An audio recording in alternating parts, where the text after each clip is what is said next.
Okay, hello and welcome sa another discussion natin. So for lesson 3, ang topic natin is all about confidence interval for the mean. This time, we're going to talk about the t distribution. So yung ating previous topic, we talk about the normal distribution or the normal standard distribution, which is the z distribution. So let's begin. So the t distribution, when a sample size is less than 30, and the random variable x is approximately normally distributed, so it follows a t-distribution. So, kailangan daw dito, kino-consider natin yung sample size is less than 30. Pag ang sample size is less than 30, so ibig sabihin, we have a small sample.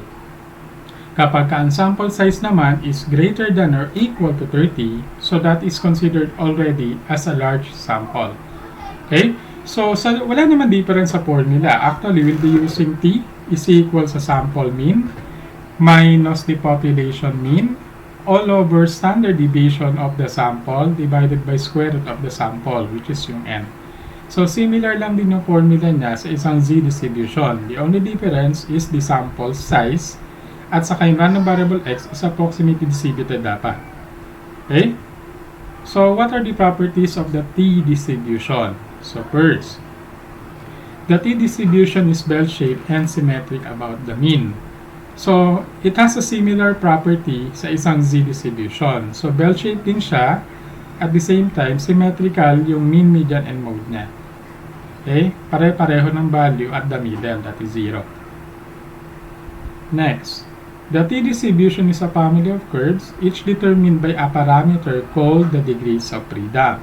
So, we have another term to consider kapag ang sinasolve nating value ay for t-distribution na. So, that is degrees of freedom. So, the degrees of freedom are the number of free choices left after a sample statistic such as x is calculated.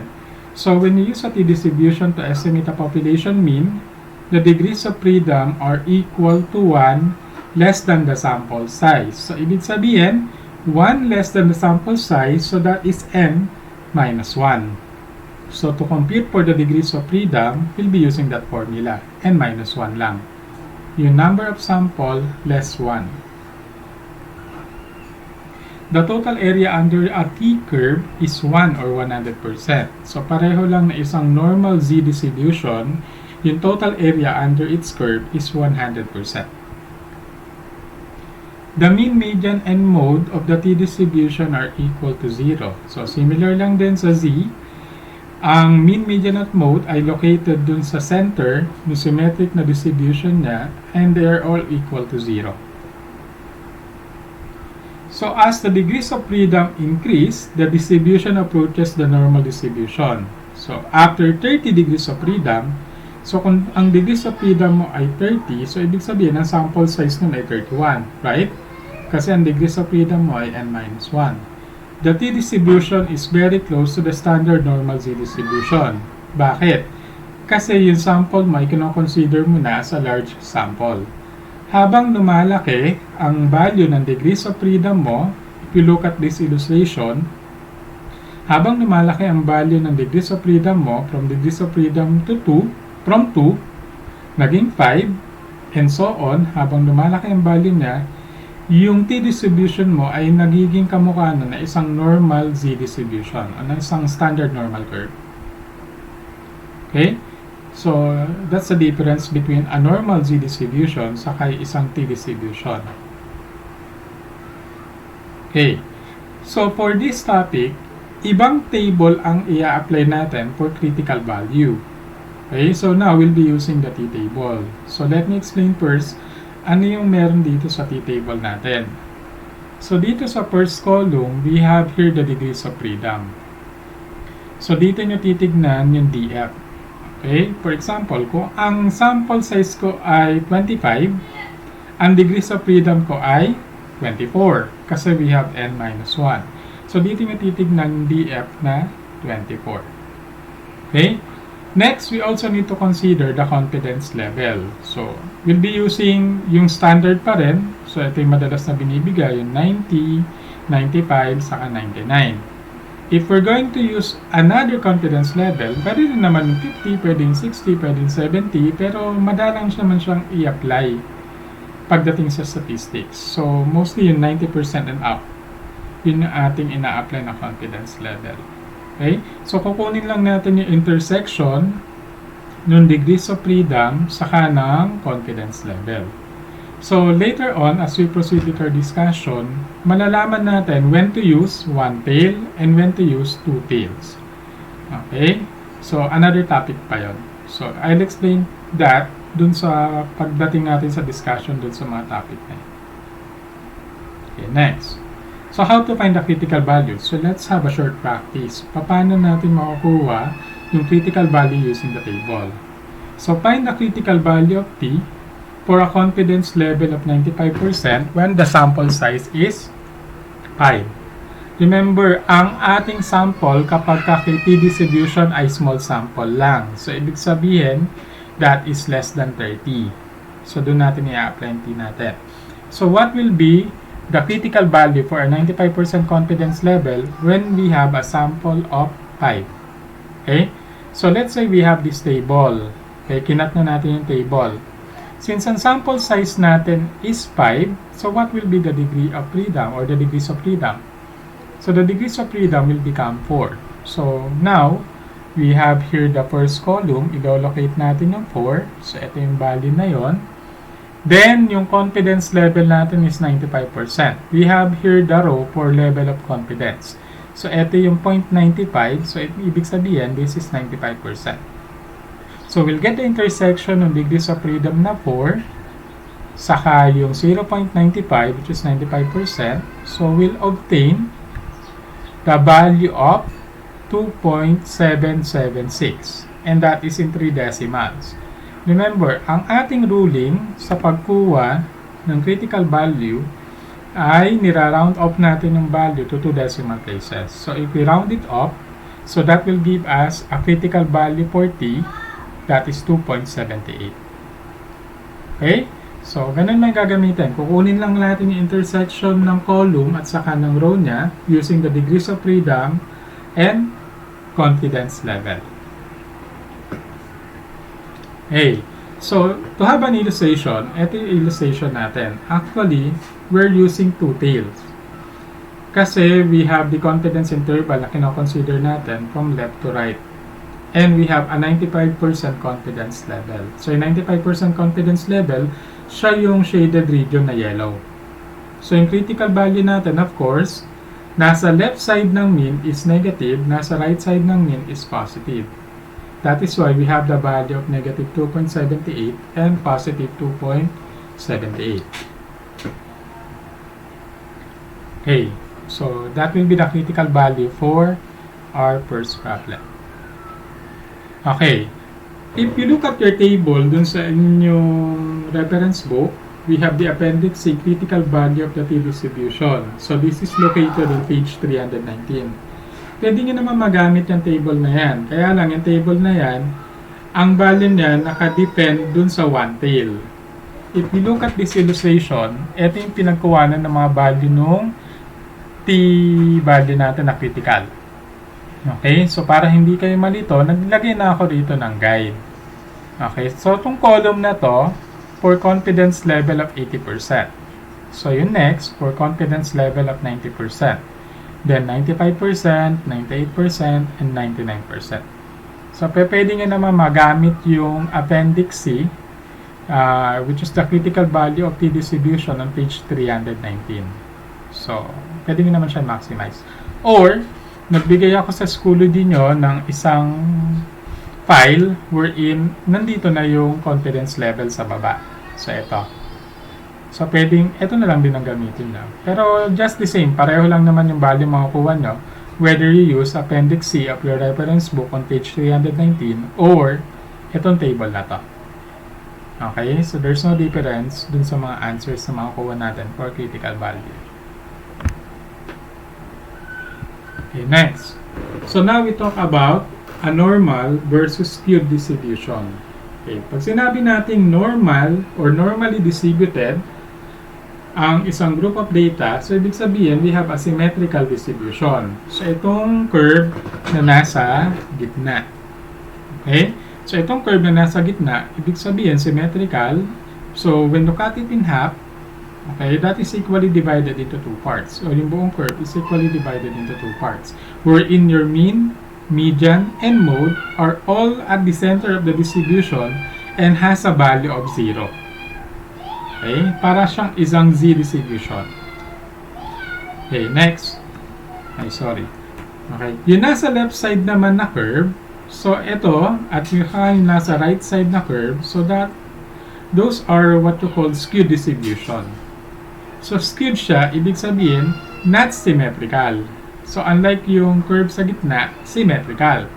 Pag hindi siya symmetrical, skewed ang distribution mo. Ibig sabihin, yung data mo, kapag ganitong curve, we call it positively skewed distribution or positive skew. Okay?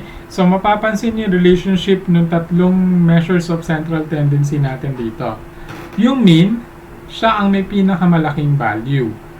Okay, yung median, siya yung nasa middle, at yung pinakamaliit na value mo rito ay yung mode. So, kapag ganyan ang nangyari dun sa tatlong value na yan, wherein yung mean has the highest value, yung mode has the lowest value, positively skewed ang distribution mo. At yung tail mo nandito sa right side. So, okay, next. Kapag negatively skewed ang distribution, ganito itsura ng curve niya. Itong curve na nasa right side, itong curve na nasa kanan. Wherein dito naman, ang mean has the smallest value while yung mode has the biggest value. O siya may largest value. At yung skewed mo rito is what you call negatively skewed distribution. So, yung tail naman nito ay nasa left side. Ito. Okay? So, that's the difference between a normal versus skewed distribution. In relation dun sa tatlong central tendency measures natin. Measures of central tendency. Okay, next. So, paano natin malalaman when to use a Z distribution, yung normal, that is Z distribution, or a T distribution? So, ito yung mga questions na kailangan natin tanungin muna. Para alam natin, saan tayo pupunta?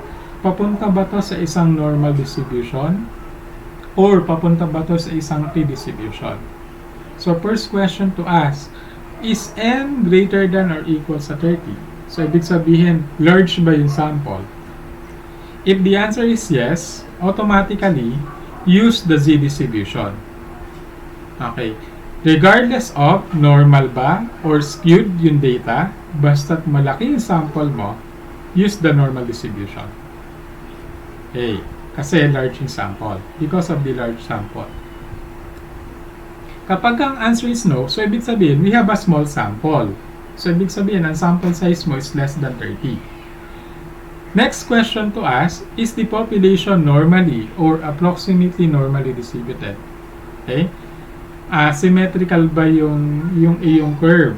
Ibig sabihin, normally distributed ba sila? If the answer is no, so ibig sabihin, you cannot use the normal distribution or the T distribution. So, neither normal or T, hindi natin pwedeng gamitin. Kasi unang-una, maliit ang sample size mo, saka at the same time, skewed pa yung distribution mo. Hindi siya normally distributed. Okay? But, when the answer is yes, kung yes naman ang sagot, another question to ask, given ba yung population standard deviation? Okay, remember, we have a small sample. Tapos, normally distributed naman. So, another question, given ba yung population SD?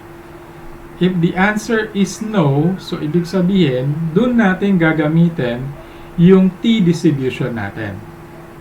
So, kung hindi given yung population SD, so ibig sabihin, possible given yung sample SD.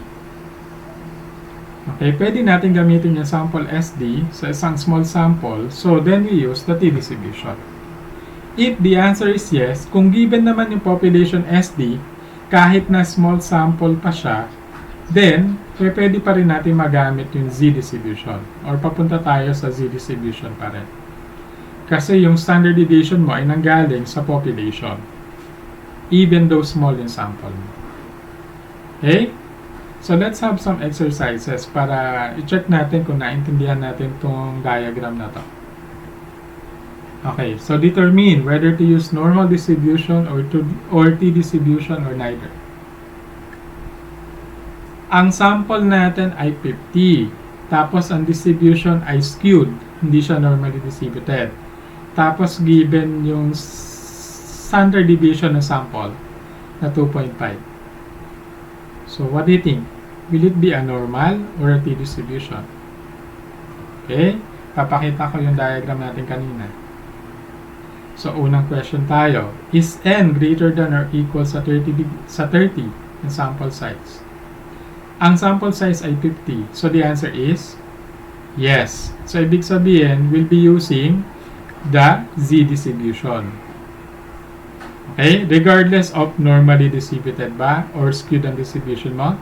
Sa first question pa lang, pumunta na siya rin sa answer na yes, z distribution tayo. Basta't ang sample size ay greater than or equal sa 30. So, z distribution na. Okay? So, the normal distribution will be used because of the sample of 50. Next. Sample size ko ay 25. Ang distribution ay skewed. Then, sample standard deviation ay given na 52.9. Okay? Balikan natin ulit yung diagram. First question, is n greater than or equal sa 30? The answer is no. Okay, dahil small sample siya, 25, less than siya sa 30. Another question, normally distributed ba? Okay, based sa problem, sabi niya, the distribution is skewed. So, ibig sabihin, the answer is no. Hindi siya normally distributed. At dahil hindi siya normally distributed, so the answer, you cannot use the normal distribution or the t-distribution. Hindi natin pwede ma-apply both z and t-distribution. Okay? Another set. N is equal sa 25 pa rin, but the distribution is normal.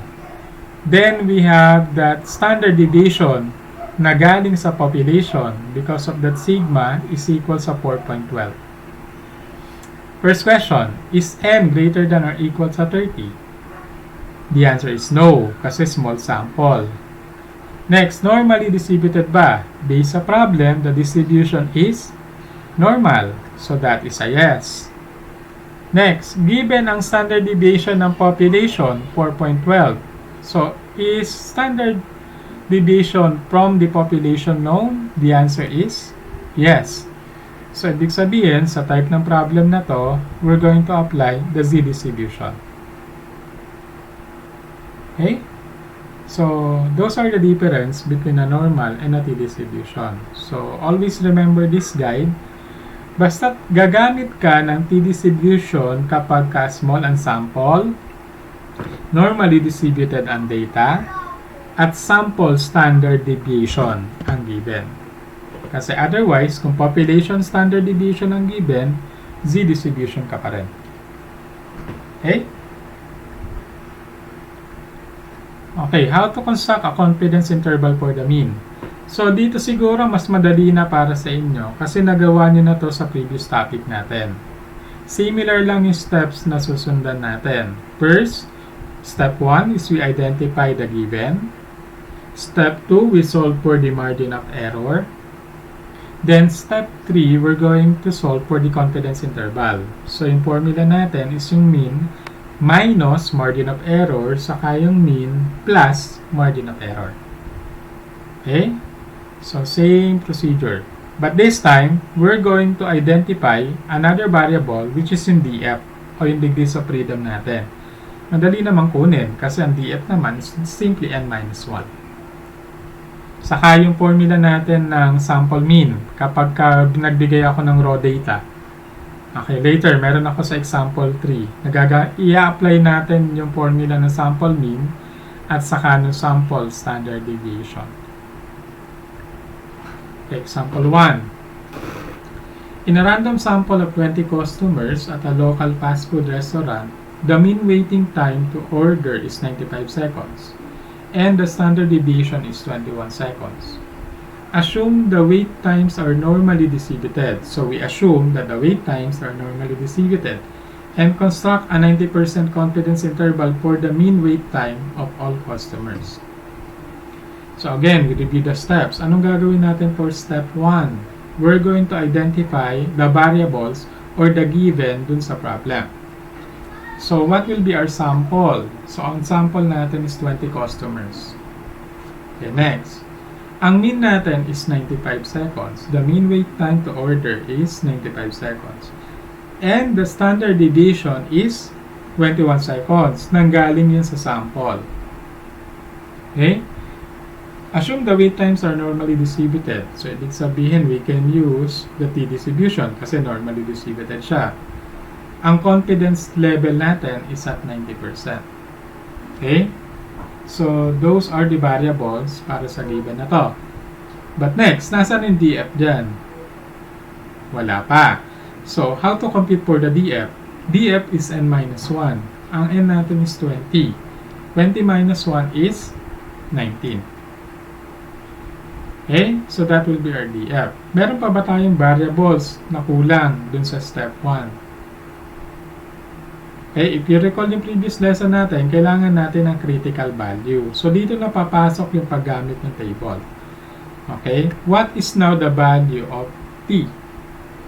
Okay, so ano ang titignan natin sa table? Titignan lang natin sa table itong dalawang variable na to. DF of 19 with confidence level of 90%. Okay, so apply natin ha. Remember, DF natin ay 19. Tapos ang confidence level 90%. So, sa first column, ilolocate natin yung DF na 19. So, ito yung 19, nakabox. At yung confidence level natin is at 90%. So, nandito sa baba. Okay, sa table na to, andito siya. So, kukunin ko intersection ng 19 at saka ng 90%. So, I have 1.729. At ang rule natin in finding the critical value, kailangan natin i-round off to 2 decimals. So, we have 1.73. Okay, so that will be your critical value, 1.73. So, ito na siya. Solve. So, we're done with step 1. Ito lahat yung complete variables na kailangan natin para sa confidence interval. Para mapag-construct tayo ng isang confidence interval. Step 2. Step 2, i-apply natin yung formula ng margin of error. So, yung margin of error natin is the critical value times sample standard deviation all over square root ng sample or square root of n. So, sasub lang natin yung value natin. So, critical value is 1.73 times standard deviation na 21 divided by square root of 20. Okay, using your calculator, okay, dapat pare-pareho tayo ng sagot, naka-round up to 2 decimal. So, we have a margin of error of 8.12. Okay, so we're done with step 2. Yan lang naman ang kailangan natin sa step 2, is to compute for the margin of error. Okay, next, step 3. So, ngayon, kukunin natin yung left side at saka yung right side interval natin. So, we have the mean. Mean to may x bar siya dapat. Plus or minus margin of error. Okay, the mean is 95. So, we have plus and minus. The margin of error is 8.5. Okay, first kunin natin left side. 95 minus 8.12. Then yung right side, 95 plus 8.12. So, the confidence interval o yung interval estimate natin dito becomes 86.88.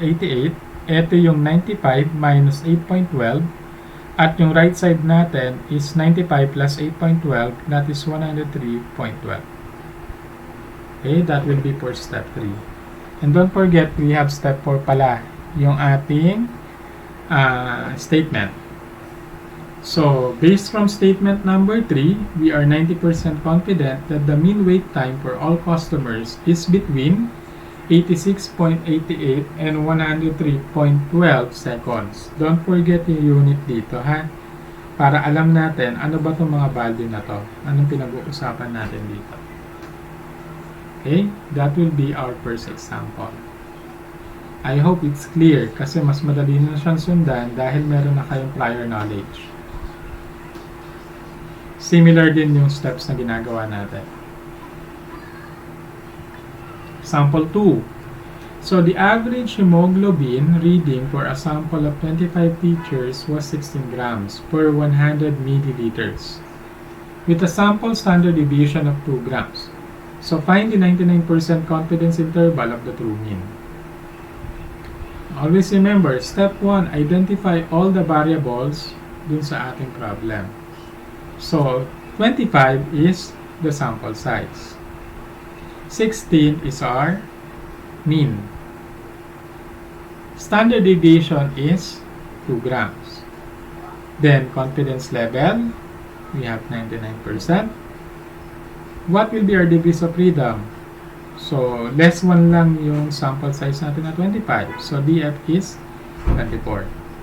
And lastly, use the table to find the critical value of T. So ano ang gagamitin nating variable para mahanap ko yung critical value for T? So again, the confidence level and the degrees of freedom. Okay? We'll be using now the table. Ilolocate ko yung DF na 24 at yung confidence level na 99%. Okay, so first column, locate ang DF na 24. So this will be the degrees of freedom 24. Then dito sa row of confidence level, locate ko yung 99%. So here is 99%. Then we'll get the intersection of the row, DF na 24, at saka yung ating column, 99% confidence. So we'll obtain 2.797. Round it up. So we have 2.80 or 2.8. So ang critical value 40 natin dito now becomes 2.8. So ito na yung sagot natin. So now we can proceed to step 2 kasi kompleto na yung set of variables natin for step 1. Calculate the margin of error. So i-calculate natin yan. Ang critical value is 2.8. Ita-times ko ron sa standard deviation of 2 divided by square root ng sample na 25. Okay, by substitution and by using your calculator, so ang margin of error natin is now 1.12.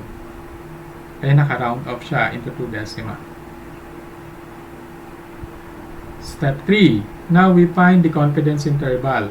So we have the mean, x bar, plus and minus margin of error.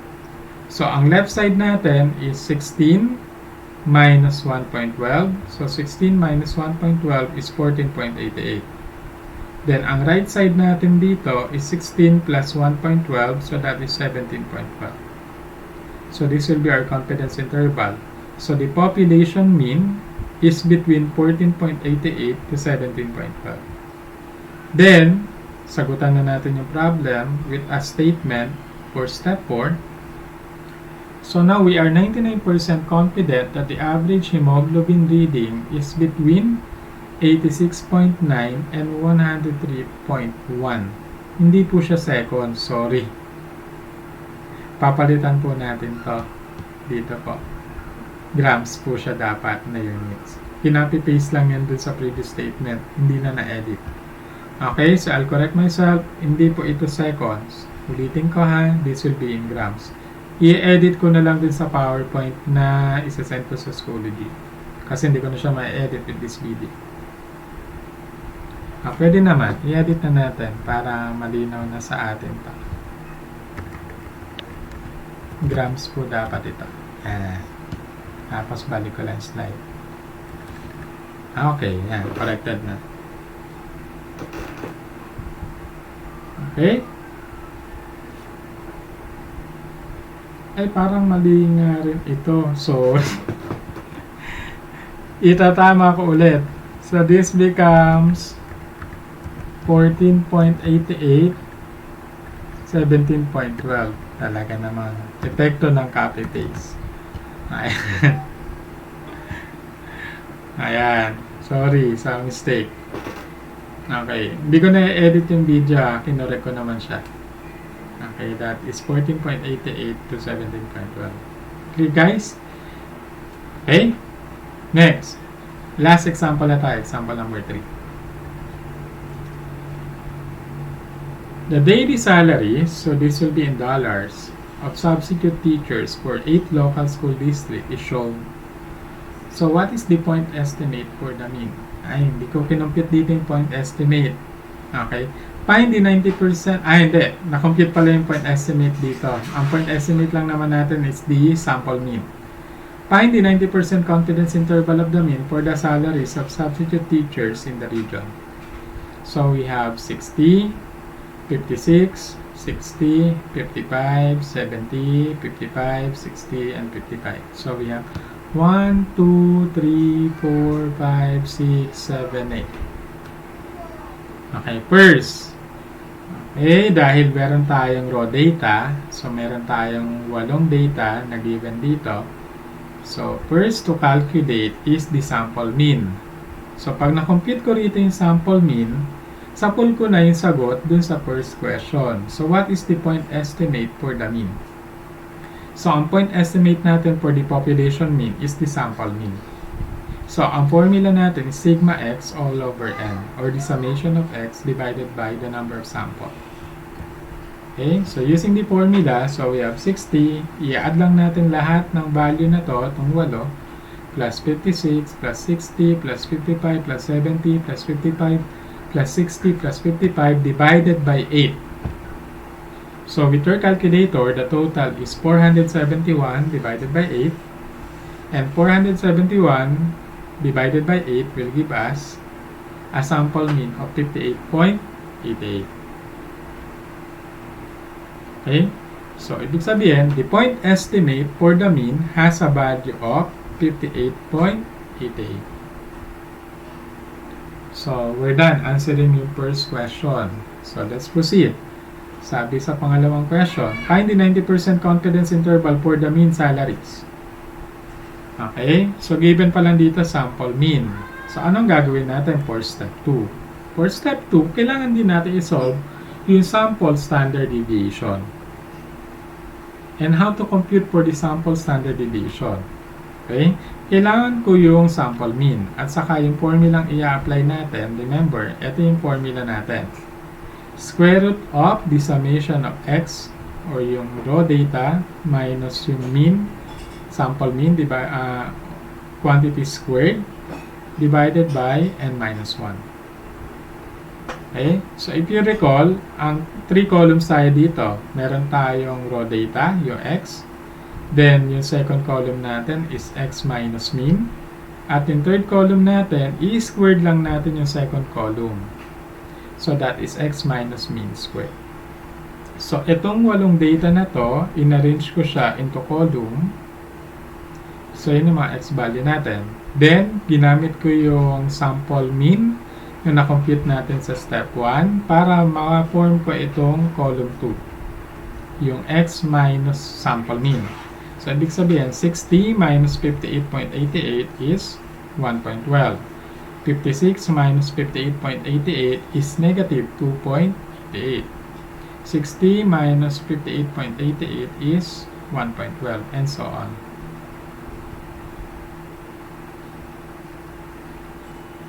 Okay? Next, kapag ka nakompleto ko na yung column number 2, para ma-form yung column number 3, lahat ng value rito, squared lang natin. So, what is 1.12 squared? 1.25. Negative 2.88 squared. So, that is positive 8.29. Hanggang ma-reach natin yung last row, negative 3.88 squared is 15.05. So, once we're done sa third column, eto na yung summation natin na x minus mean squared. I-add natin lahat ng value na to. 1.25 plus 8.29 plus 1.25 plus 15.05 hanggang 15.05. So, ang summation ng x minus sample mean squared is equal to 180.84. Okay, then we have the denominator n minus 1. So, ang sample size natin ay 8. 8 minus 1 ay 7. So, we need to divide this first bago nyo kunin yung square root. So, 180.84 divided by 7. So, ang square root ng answer nyan is 5.08. Okay? So, there we have step 2. Step 1, solve for the sample mean. Step 2, solve for the sample standard deviation. Okay, step 3.1. So, saka natin sundan yung normal procedure natin sa pagkuha ng confidence interval. List down all the given. Okay, the sample is 8. Sample mean is 58.88. Na-compute natin sa step 1. Na-compute natin sa step 2 yung sample standard deviation na 5.08. Confidence level of 90%. Degrees of freedom of 7 kasi n-1. Then, critical value. So, ngayon, kukunin natin yung critical value using yung confidence na 90% at yung degrees of freedom na 7. So, degrees of freedom na 7, intersection ng 90% at ng DF na 7 is 1.895. Round it up, so that will become 1.90. So, ang critical value natin is 1.90. Naka 2 decimals pa rin to, ha? Para pare-pareho. Then we have step 3.2. Find the margin of error. So, margin of error natin is 1.9. Multiplied natin yung 5.08 divided by square root of 8. Pwedeng i-divide nyo muna to bago nyo i-multiply ron. Or, pwede rin naman i-multiply nyo 1.9 dito sa 5.08 saka nyo i-divide sa square root of 8. Okay, just the same, you'll get 3.41. Step 3.3. Kunin natin yung confidence interval. So now we'll be using the sample mean, x bar, plus and minus margin of error. So 58.88 minus 3.41 is 55.47. 58.88 plus 3.41, that is 62.29. Okay? Then we have step 3.4. Step 3.4 now is the final statement. So we are 90% confident that the mean for the salaries of substitute teacher in the region is between, ayan, nakorek ko yung statement, $55.47 to $62.29. So nandyan yung proper unit, naka $ sign. So that will be all for this lesson. So again, kailangan malinaw sa atin yung difference when to use a z-distribution and a t-distribution. Kasi yung process ng pagsasolve nila ay pareho lang. Pero pagdating sa critical value, dun sila magkakaiba. Kasi ang iba ang basis ng table for z-distribution, iba ang basis ng table for a t-distribution. So please remember that. Kailangan malinaw sa inyo yung distinction between a z-distribution and a t-distribution. Okay? So that will be all for lesson 3. Sana ay naintindihan nyo with this tutorial video.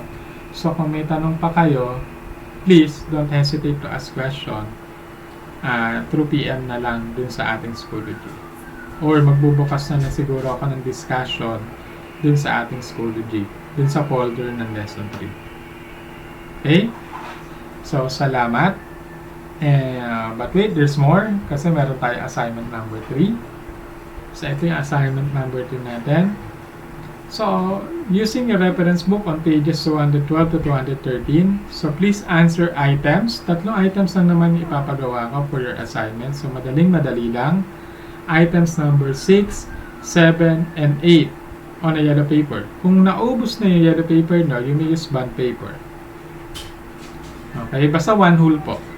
O kahit na ibang kulay, kahit di siya yellow, kahit na blue, kahit na pink, bahala kayo. Basta't makita kong nakagawa kayo na assignment niya. Okay? So please show your complete solution following the steps given in our discussion. Remember, binibigyan natin ng points yung kada steps. So, kailangan kompleto siya. Kung paano nyo nakitang sinolve dun sa ating discussion, ganun ko rin dapat siya makita with the way you solve yung mga problems na binigay ko in your assignment or even in your quiz. Okay, so that will be all. Thank you and keep safe everyone. So till our next lesson na lang. Bye-bye.